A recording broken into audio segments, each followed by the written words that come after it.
Bonjour à tous. Le droit d'hériter de la richesse nationale, droit inhérent à la qualité de citoyen, s'appelle le dividende universel. Il fait partie d'une doctrine économique créée il y a 100 ans appelée le crédit social. Alors, quelle est cette doctrine? Ces propositions monétaires ont été formulées par le major Douglas, ingénieur écossais initiateur de cette doctrine en 1918. Elles sont propres à corriger le système monétaire sans heurts, sans bouleverser les méthodes de production, sans supprimer la poursuite du profit qui stimule la production, sans la moindre atteinte à la liberté personnelle, sans prendre aux uns pour donner aux autres, et sans ingérence indue de l'État dans les activités économiques. On peut ainsi résumer les propositions monétaires du crédit social. La première, le contrôle national de la monnaie. Alors il faut une monnaie libre pour avoir un peuple libre. Ça commence par là. Et c'est comme ça depuis plusieurs millénaires partout dans le monde. C'est un constat. Toutes les monnaies plurinationales de l'histoire ne sont au total que des monnaies impérialistes. Et les empires s'écroulent et toujours avec eux leur monnaie de singe.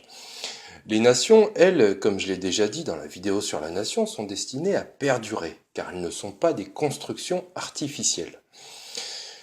Deuxième élément, un compte de crédit national reflétant en tout temps la véritable richesse du pays. Alors si on n'a pas les chiffres corrects, on n'arrivera à rien et c'est logique.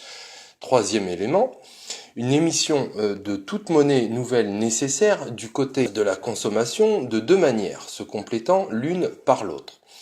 D'abord par un dividende national universel, pourrait-on dire, à chaque citoyen, reconnaissant ainsi le droit à chacun de percevoir les fruits de leur héritage commun.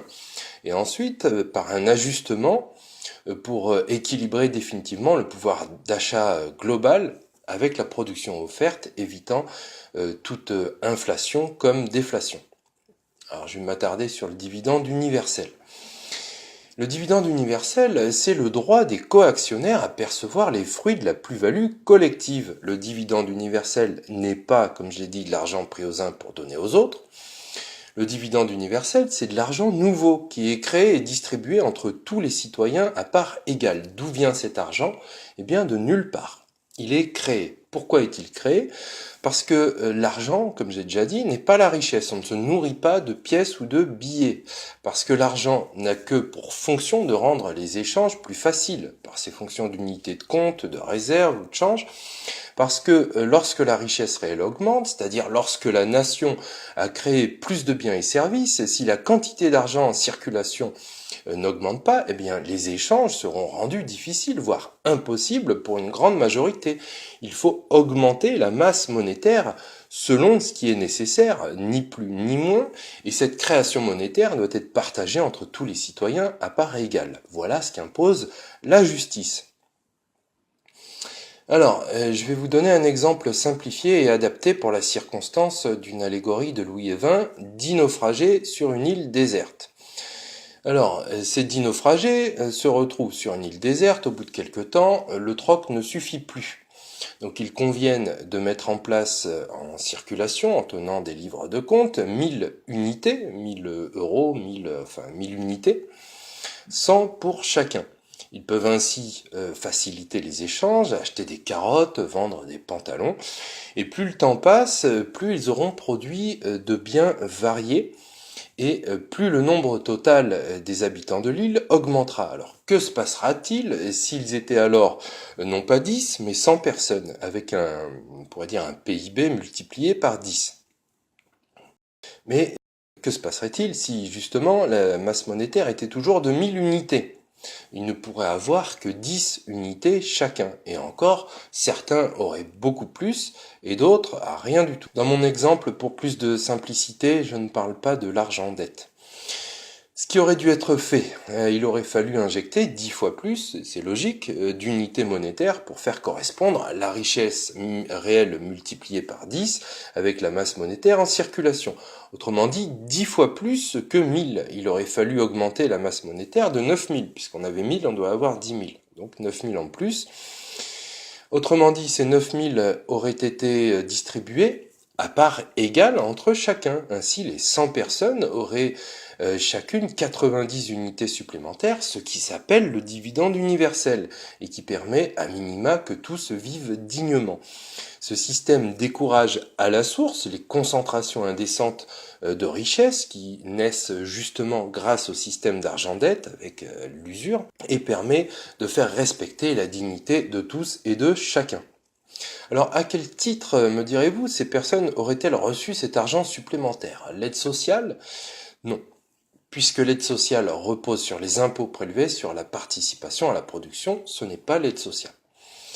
Or, puisque l'argent est créé, il n'est pris à personne. Ainsi, ces 90 unités supplémentaires versées à chacun le sont à un autre titre, celui d'héritier du bien commun, puisque, et c'est là le cœur de l'affaire, l'apport des générations passées est indispensable à la création de richesses dans le présent.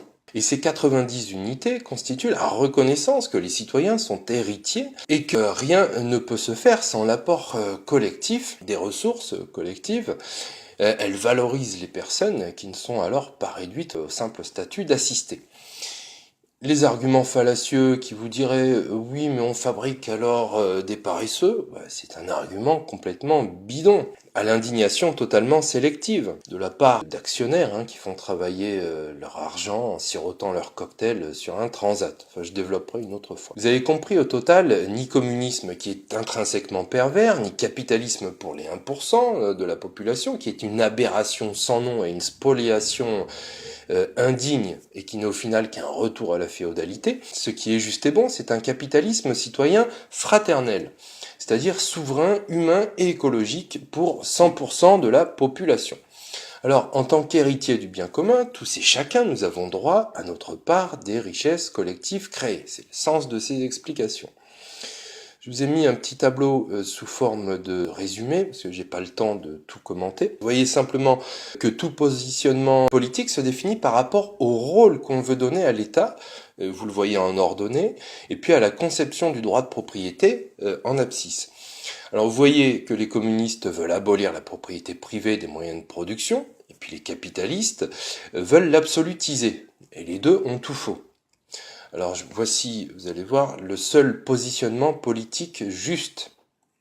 Donc vous voyez qu'il repose sur une relativisation du droit de propriété privée des moyens de production en prenant en compte la qualité d'héritier des citoyens qu'on va réaliser notamment en distribuant le nouvel argent entre tous, à titre d'héritier de coactionnaire de la collectivité.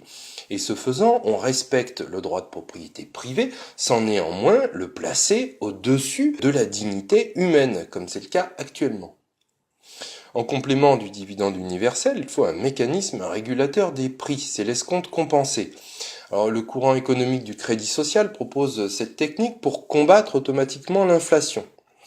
Prix ajusté, escompte compensé, enfin, il a différents noms, et qui ferait partie du mode d'émission d'argent pour établir le pouvoir d'achat global au niveau de la production globale offerte. Et je renvoie au livre de Louis Évin, Sous le signe de l'abondance, une conception nouvelle de l'économie, le crédit social.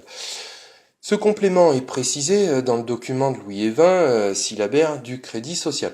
Je développerai une autre fois pour ne pas alourdir le propos. J'indique juste que le but, c'est le juste prix, et qu'on l'atteint de façon purement mathématique avec ce système.